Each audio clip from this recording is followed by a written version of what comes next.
ও মুসলমান, দুনিয়া সংক্ষিপ্ত। কবি বলেন, ও রাহে হে উমর মিসলে বরফ কম, চপকে চপকে রফতে রফতে দম বাদাম। বরফের মতো একটা টুকরা যখন রাখা হয়, ধীরে ধীরে সে গলে যায়। দুনিয়ার জিন্দিগিও এমনই যে আপনি কাজ করলেও, নেক আমল করলেও চলে যাবে, আপনি নেক আমল না করলে আপনার হায়াত শেষ হয়ে যাবে।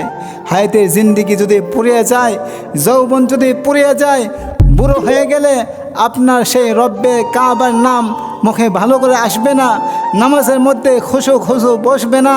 আরে যুবকরা এমন দাম, আল্লাহ রব্বুল আলামিন জিব্রাইল ফেরেশতাকে পাঠিয়ে দিলেন, বলেন জিব্রাইল বলতেছে, আরে যৌবনের এত দাম, একটা যুবক যদি মালিকের কুদরতি পায়ে সেজদা দেয়, মালিকের আরশ কাঁপতে থাকে।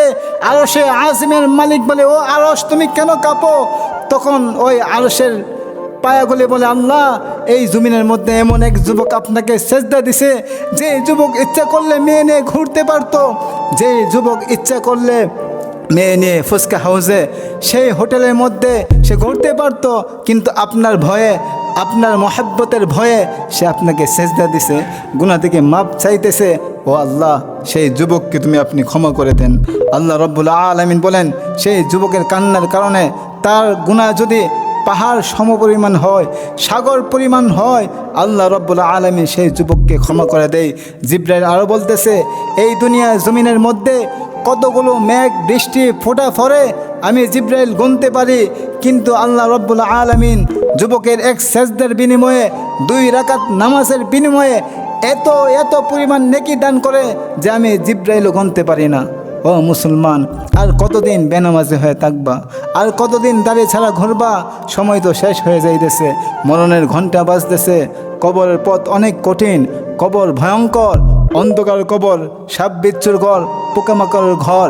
আপনি একটু নিজেকে চিন্তা করেন, কবরের মধ্যে শোয়ান, যখন সবাই আপনাকে মাটি চাপা দিয়ে চলে আসবে, কেমন লাগবে আপনার?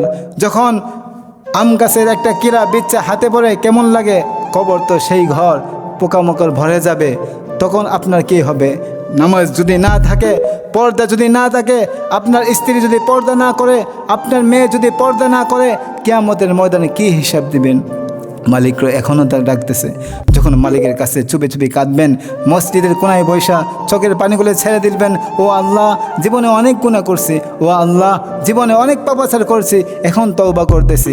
যখন মালিকের কাছে এভাবে বলতে পারবেন আর তওবা করবেন, আল্লাহ তুমি তো নম্রদের দোয়া কবুল করলা, আল্লাহ তুমি তো ফেরাউন যে খোদা দাবি করেছিল, বাদশাহী হওয়ার পর রব্বুল আলা দাবি করেছিল, তার দোয়া তুমি কবুল করেছিল। ও মাওলা, আমি তো এমন বান্দা না, আল্লাহ আমি তো নফসের ঢোকায় পয়রা গুনাহ করছি, শয়তানের ঢোকায় পয়রা গুনাহ করছি, তোমার সাথে রাগ করি নাই। ও আল্লাহ আমাকে মাফ করে দাও না মাওলা। তোমার এত বড় জান্নাত, আল্লাহ এত বড় জান্নাত বানাইলা, তোমার সেই ছোট্ট একটা 3.5 হাত একটা বান্দাকে জায়গা দিবা। ও মাওলা এই জায়গাটা আমাকে দিও। ও মাওলা জাহান্নামী বানাও না, জাহান্নামে থাকার সামর্থ্য আমার নাই, জাহান্নামের 1 মিনিট আযাব সহ্য করার ক্ষমতা আমি বান্দার নাই।